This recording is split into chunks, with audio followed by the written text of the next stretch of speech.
Buenos días, Dios. Reflexión del Evangelio del día por el Cardenal Luis José Rueda Aparicio. Abre tu corazón a la palabra de Dios.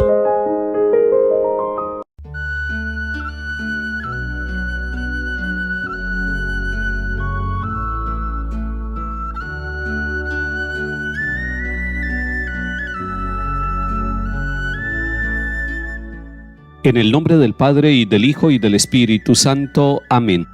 Señor Dios eterno, alegres te cantamos, a ti nuestra alabanza, a ti, Padre del cielo, te aclama la creación. Postrados ante ti los ángeles te adoran y cantan sin cesar.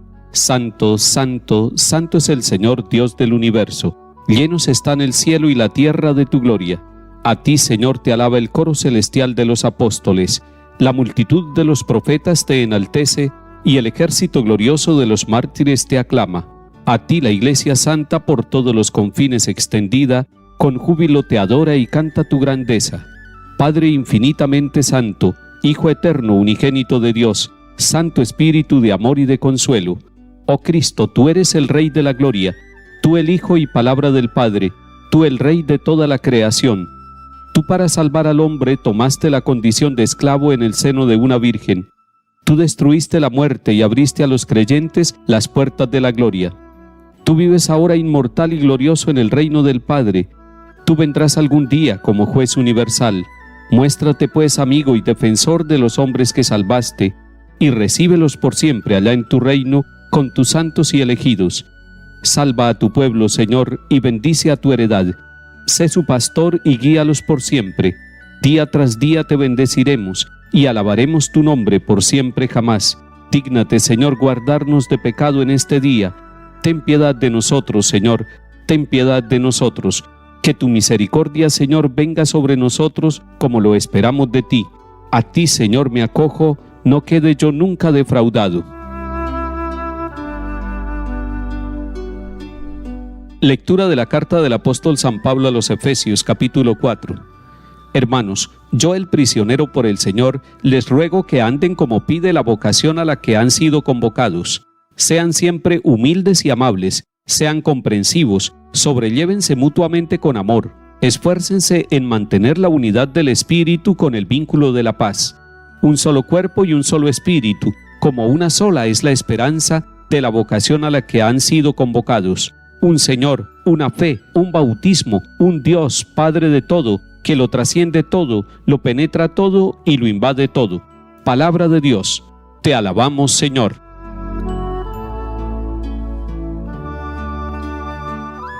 El misionero autor de la carta a los Efesios en este capítulo 4 se autodefine, dice: yo el prisionero por el Señor. Y esta autodefinición la podemos entender de dos maneras. La primera, de manera textual, que este misionero está preso por Cristo, no ha cometido ningún delito, pero está privado de la libertad. Está en una cárcel por Cristo, por ser seguidor del Señor, por ser su ministro y por anunciarlo a todas las personas. Se ha vuelto incómodo y posiblemente por eso ha sido llevado a la cárcel. Esa sería la primera interpretación de la frase inicial del capítulo 4 de los Efesios: yo el prisionero por el Señor. Pero también pudiera entenderse de una manera mística, espiritual. Yo el prisionero por el Señor no sería alguien que está metido en una cárcel y privado de la libertad, sino alguien que ha encontrado que el único tesoro, que el único lugar de su vida, que el principal motivo de su existencia es Cristo Jesús, y se siente prisionero, pero contradictoriamente está prisionero por el mensaje de Cristo y por su misión, y sin embargo siente la libertad plena en Cristo Jesús. Yo, el prisionero por Cristo Jesús, el Señor, me siento llamado a cantar, a alabar y a bendecir a Dios por la libertad que me da, por esa libertad que me quitó de la esclavitud del antiguo pecado y que me dio la libertad por la gracia manifestada en el Señor Jesús. Ese es el segundo sentido de el hombre que se siente prisionero por el Señor. Pero lo importante es que este prisionero del Señor ruega para que todos andemos según la vocación a la que hemos sido convocados. Y la palabra vocación significa llamada.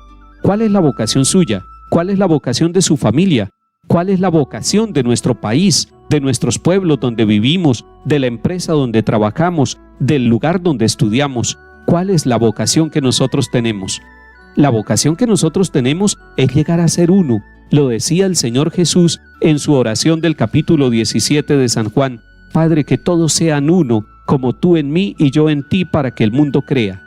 Y aquí la carta a los Efesios lo ratifica.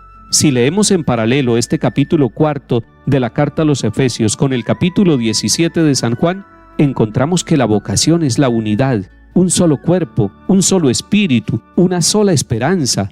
Pero además también nos ha manifestado que nos esforcemos por mantener la unidad del espíritu. Y así nos manifiesta que hay un solo Señor, una sola fe, un solo bautismo, un solo Dios y Padre que lo trasciende todo. Estamos llamados, hermanos, a la unidad. Todo lo que nos divida, todo lo que nos hace volvernos enemigos, es contrario a la vocación nuestra. Y tal vez por eso nos recomienda que vivamos en la humildad, que seamos amables, que seamos comprensivos, para que nos podamos sobrellevar por el amor. Es que estas cualidades muy humanas, la humildad, la amabilidad y la comprensión, son características de aquel que quiere trabajar por la unidad. Lo contrario sería la arrogancia, sería la dureza y la incomprensión, y eso nos llevaría a estar peleando unos con otros, a no reconocernos como hijos del mismo Dios, como parte de un solo cuerpo y guiados por el mismo Espíritu. Señor, danos la gracia de la humildad, de la amabilidad y de la comprensión, y sobre todo danos la gracia de reconocer que estamos llamados a vivir la unidad, a vivir la comunión como una sola familia en ti, Señor Jesús, por el Padre Celestial en el Espíritu Santo.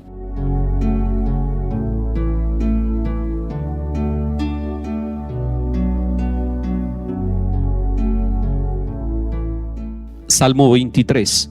Del Señor es la tierra y cuanto la llena, el orbe y todos sus habitantes. Él la fundó sobre los mares, Él la afianzó sobre los ríos. ¿Quién puede subir al monte del Señor? ¿Quién puede estar en el recinto sacro? El hombre de manos inocentes y puro corazón, que no confía en los ídolos, ese recibirá la bendición del Señor. Le hará justicia el Dios de salvación. Este es el grupo que busca al Señor, que viene a tu presencia, Dios de Jacob.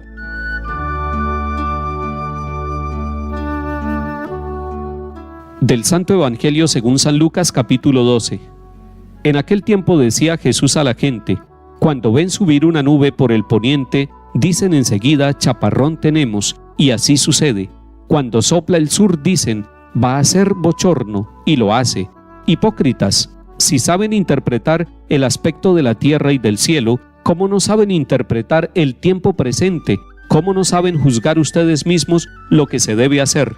Cuando te diriges al tribunal con el que te pone pleito, haz lo posible por llegar a un acuerdo con él mientras vas de camino. No sea que te arrastre ante el juez y el juez te entregue al guardia y el guardia te mete en la cárcel. Te digo que no saldrás de allí hasta que no pagues el último céntimo. Palabra del Señor. Gloria a ti, Señor Jesús.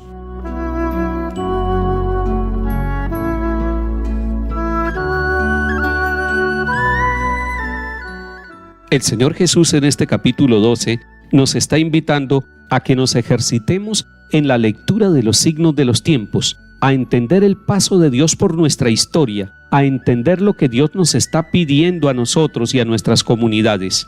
Nos hace bien en este momento histórico del mundo que nosotros le pidamos al Señor el don de discernimiento, no solamente para saber prevenir que va a haber calor o que va a haber una tormenta o que va a haber frío, sino para entender mucho más que los signos materiales del tiempo, los signos de la salvación que hay entre nosotros, los signos del amor de Dios, los signos de la presencia de Dios, pero también para que podamos auscultar nuestro tiempo y nuestra historia, reconociendo que hay tinieblas, que hay pecados, que hay errores.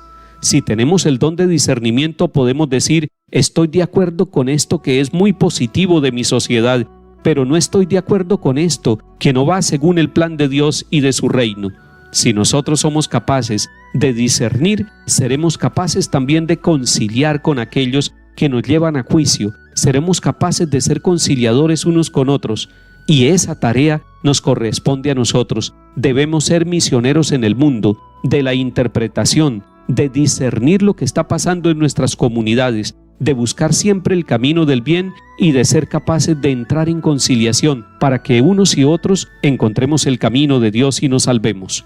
Que Santa Laura Montoya, misionera de los indígenas en Colombia y en muchos países de América, sea ella protectora de nuestras comunidades y nos enseñe el camino de la verdad, el camino del bien social, el camino de la paz como pueblo de Dios. Que el Señor nos bendiga y acompañe en el nombre del Padre, y del Hijo, y del Espíritu Santo. Amén.